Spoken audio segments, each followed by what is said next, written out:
Hey, friends. I'm your host, Dr. Elizabeth Ssemanda, the intuitive psychiatrist.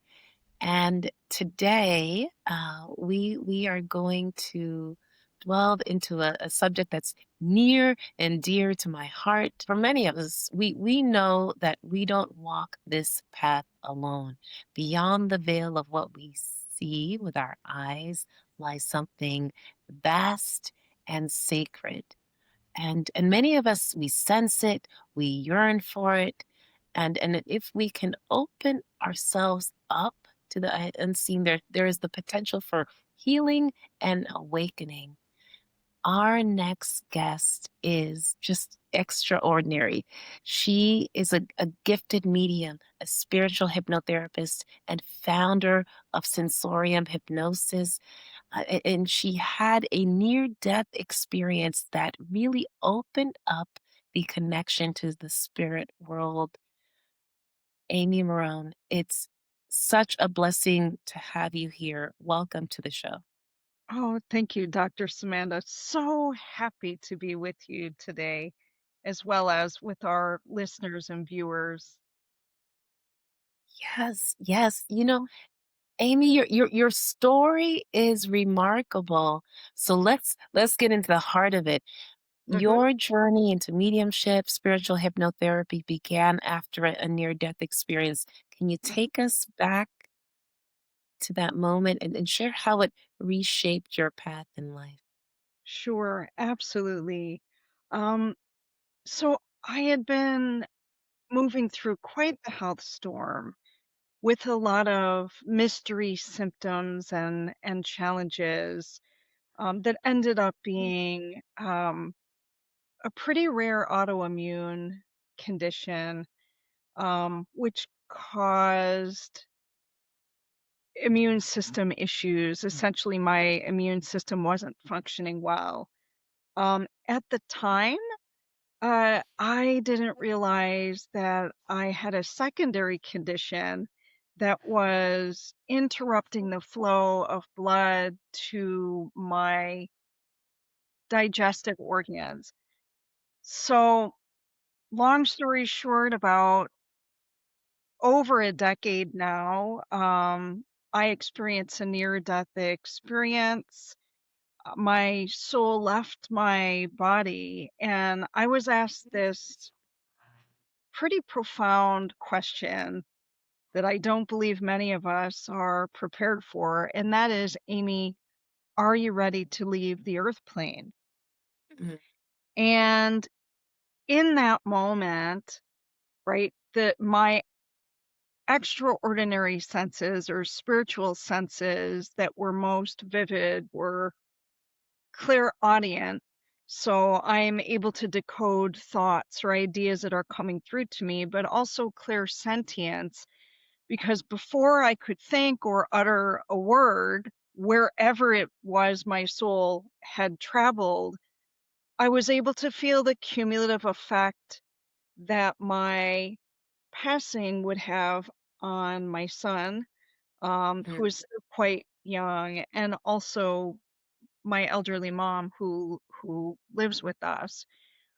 And so, even though my body was exhausted and I had really gone through a 5-year period of pretty much losing everything. My career, friendships, I'd gone through a divorce or was in the process of moving through a very painful divorce. I realized in that moment, hmm, don't want to leave my son. I was a single parent, and perhaps there is more that my soul has been sent to do. So in that moment, I remember communicating via mental telepathy. No, I'm not ready to go. I'm not ready to let go. In that moment, another thought came through, and that's that, Amy, if we send you back to the earth plane, you're going to live more intentionally. I had no idea what that meant. Back into my physical body, and it seemed to have lowered the veil. Within several months time period, I was told by spirit I would go back to school, which was a very odd thought. I knew it didn't come from me because, again, at that time I was very sick. I didn't question it. A few days later, another message came through that I was going to get certified to be a hypnotist. How strange that was. I had never known a hypnotist. I had never been to see a hypnotist, and I had never even entertained the idea. And again, I didn't question it because of the juxtaposition of events unfolding in my life. Got certified as a hypnotherapist, opened the doors of my practice, so to speak, and here I am 10 years later. Um, Hypnosis was just a springboard for discovering that I could tap into these etheric energies and receive channeled messages from spirit through my work. So it's been over the last 10 years just a gentle and gradual layering in of all these other gifts, which, by the way, we all have access to, that has shaped who I am in my current role as a spiritual hypnotherapist, channel, and metaphysical healer. That is that is such a profound experience. Um, for those listening who are new to this, what exactly is spiritual hypnotherapy, and how does it differ from traditional hypnosis Yes. that many people may be familiar with? Mm, that's such a beautiful question. And, you know, in the beginning, to be honest, I was practicing hypnotherapy much like other mainstream hypnotherapists, and it can be a very powerful modality.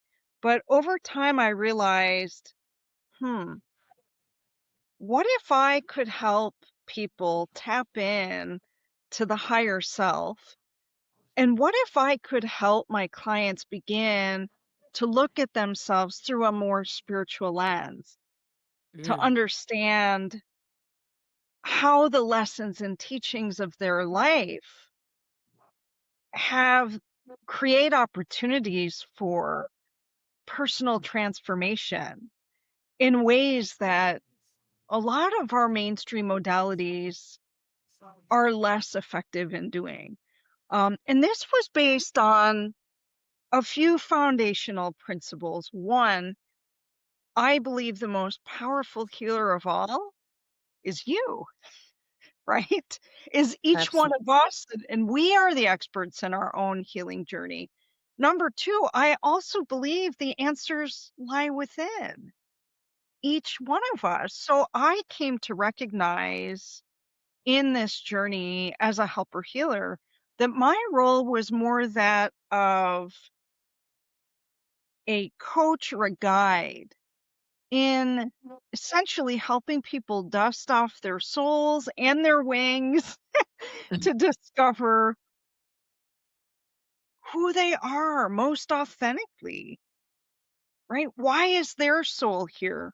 So it was a deep dive into helping people begin to answer those kinds of questions. Who am I as a soul? What are the themes, recurrent themes and patterns in my life? And to begin to extrapolate the wisdom of that. What can we learn? I mean, the earth plane is just one big school, spiritual school, right? And so my job then became helping clients ignite the healer within themselves. So it was less prescriptive, it was less one size fits all. And whereas I began to lean more on my intuitive abilities, I was inviting my clients to discover their own intuitive abilities. I love that. Um, So many there's so many truths in the state, this story that you shared, just how that we are our own healers, and there's wisdom within us that we need to access. I wonder, as you've worked with different clients, is there like a story that really, really, really touched you, that really transformed the way that you heal, the way that you work with others? Hmm. What I can say is that for some reason in my work, I think I see more light workers than any other population, and even more so now than ever before. One thing that I recognize with light workers is it seems to me that many light workers are born into families that create a lot of emotional inner stirrings. Mm. Uh, I see, yeah, I I very, love the very way you phrase it. challenging patterns. And, I try to lean further away from more of the theoretical descriptions, but for lack of a better description, I find that many female light workers in particular tend to have challenging moms, earth parents, but challenging moms, oftentimes with covert or overt narcissistic patterns. And there's a lot of work that can be done in removing cords, breaking intergenerational patterns of trauma, a lot of work around self love and self forgiveness. And so when I began to recognize this common pattern amongst light workers, most of whom are female, but I certainly do get my fair share of male light workers.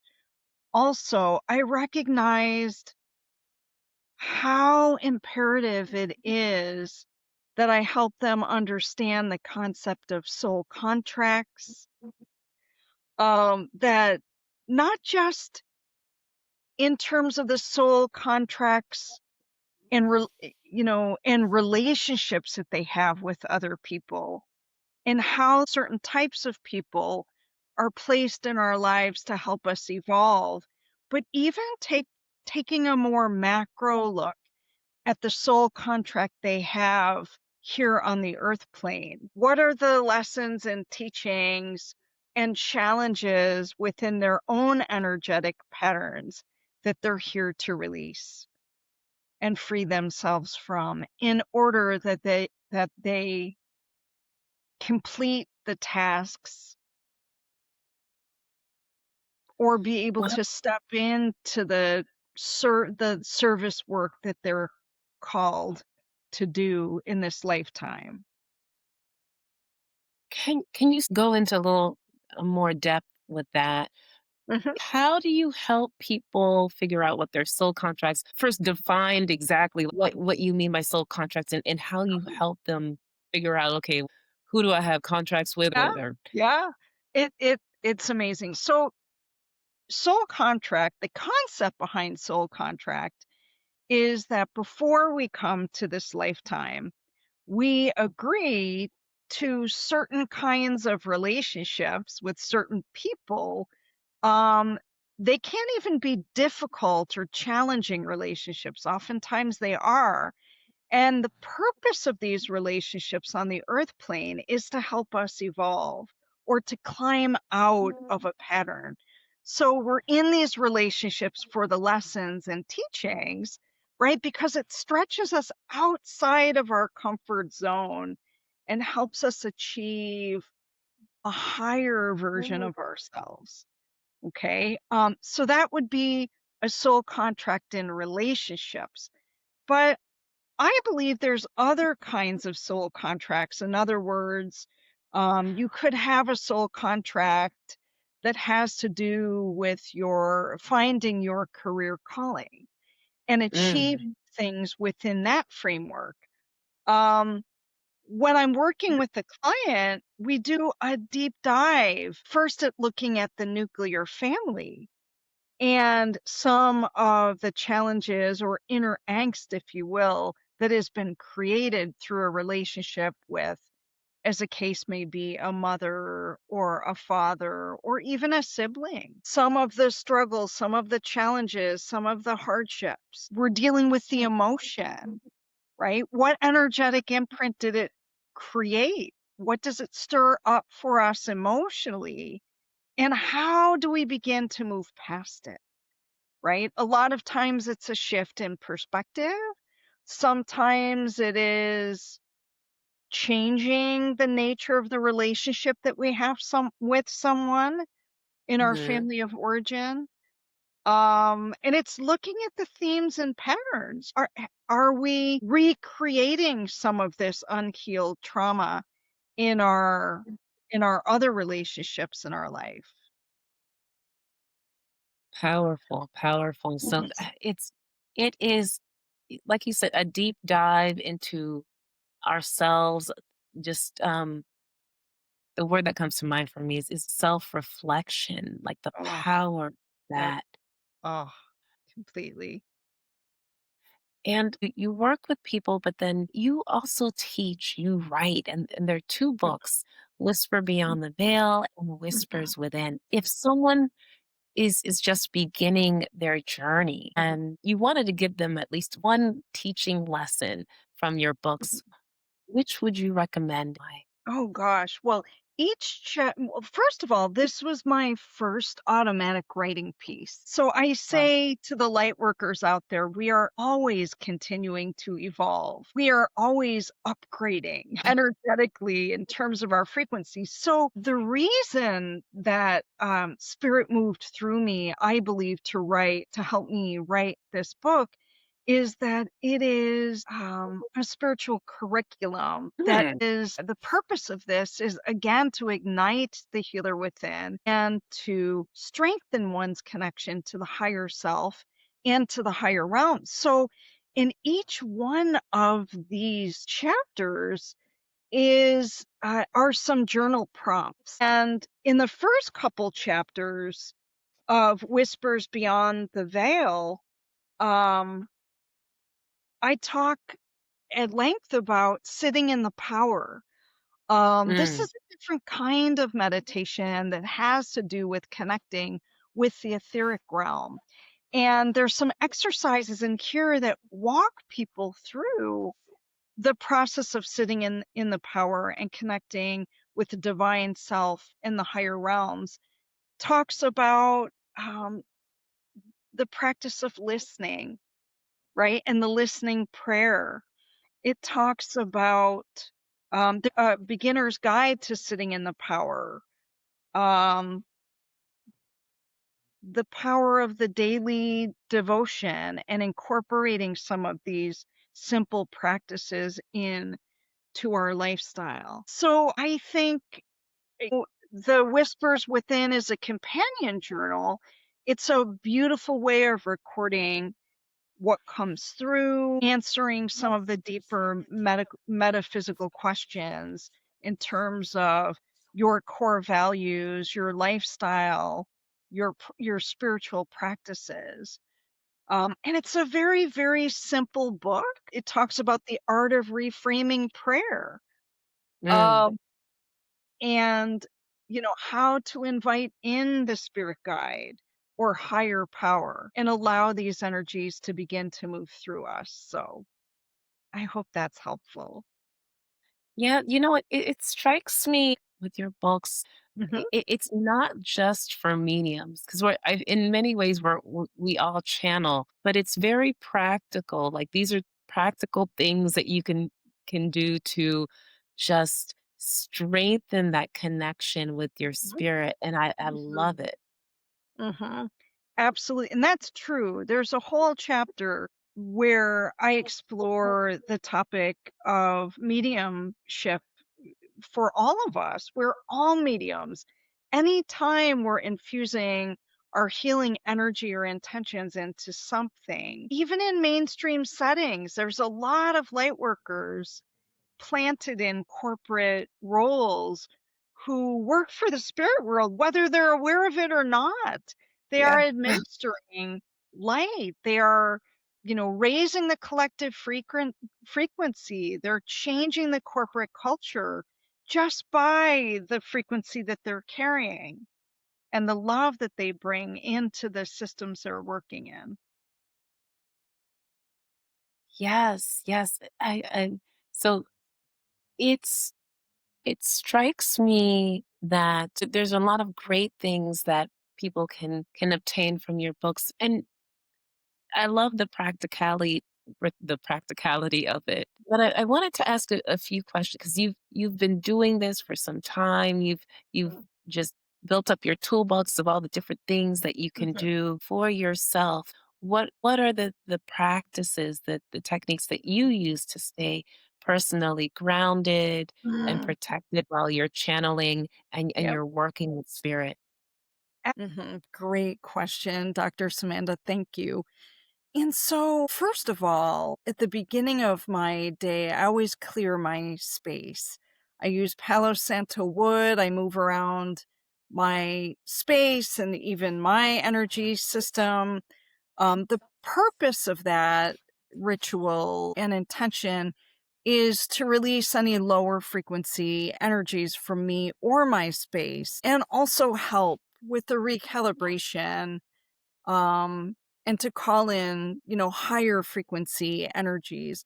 So I set that intention.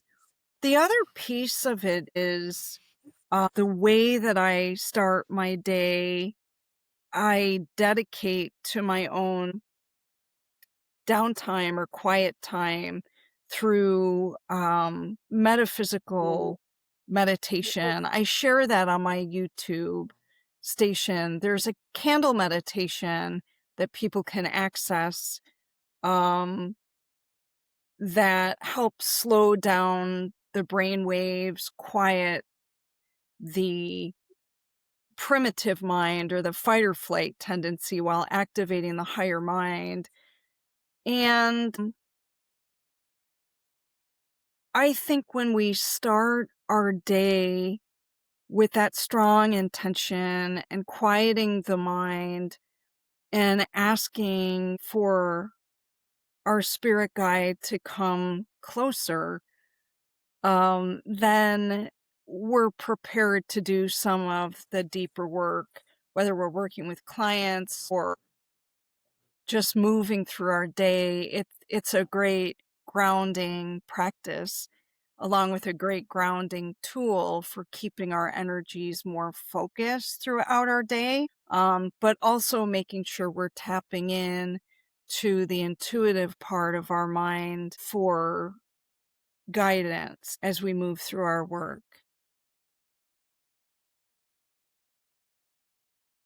It's an incredibly helpful and practical things that our audience can do on their own.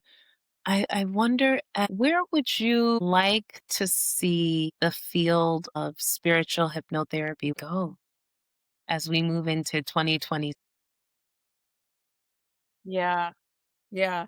Well, I do believe there is an important role for this work in corporate settings. I already work with a lot of entrepreneurs and business leaders across many different fields, but I'm hoping that there is a greater awareness amongst leaders to work with spiritual hypnotherapy because essentially, when someone is willing to do the deeper work on a personal level and change their inner landscape, so to speak, I think they can be better leaders and come to understand their leadership roles as a sort of spiritual stewardship, that it's not just Mm. all about the money and the metrics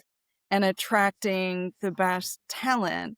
It is about understanding who they are as a soul, what they bring to the table, and what their personal mission is in relationship to the roles they've been called to do in the corporate world. So I also think it plays an important role in helping people in leadership roles be able to move through major life transitions. It's very, very challenging when we're in leadership roles to through unexpected loss, for example, a divorce, a loss of a spouse or a child, chronic illness of their own, mystery symptoms, and to have a person to be able to have more honest conversations and a greater level of transparency so they don't have to feel like all of these feelings have to be stuffed down during the day. It gives them a sacred space and a person to help them move through some of these really heavy moments in their personal lives so that they can lead with more grounding, more confidence, and more authenticity in their roles. I love that. I'm a huge supporter of that for everyone, but especially as leaders, really connecting with another person, another professional to do the inner work. And transitions are the hardest.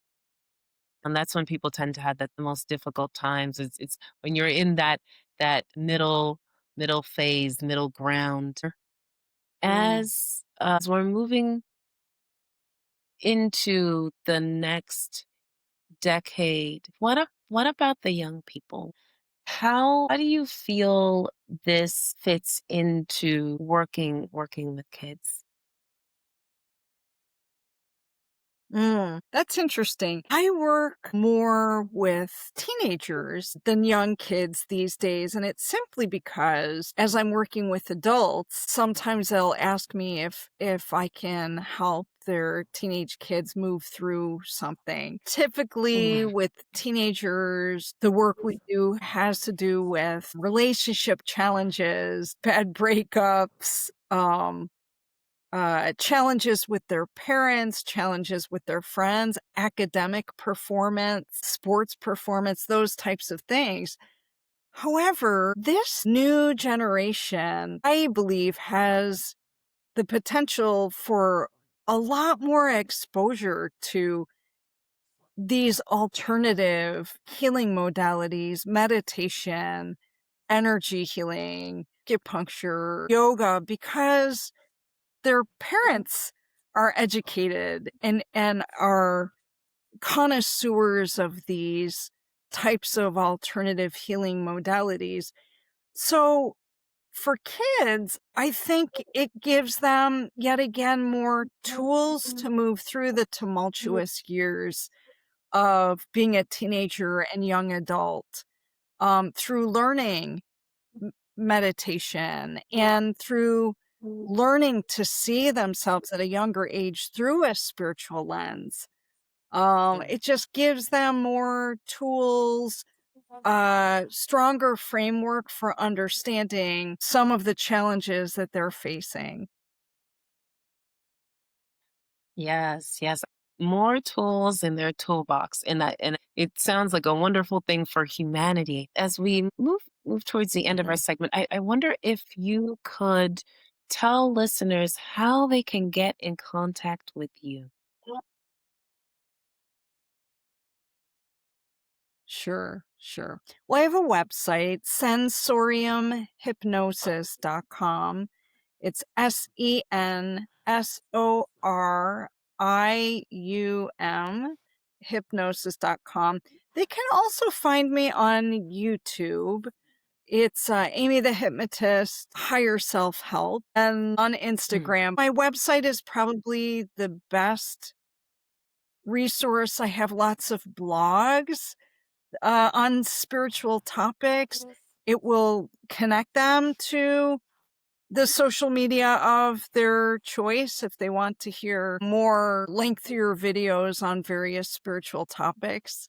So that's the best way. Wonderful. Well, Amy, thank you for sharing your light, your wisdom, and your heart with us today. Your journey reminds us that even though life presents us with great challenges, we can awaken to our higher purpose and connect with our soul. Thank you so much. Thank you, Dr. Ssemanda. I appreciate the beautiful light you bring to this earth plane. Thank you.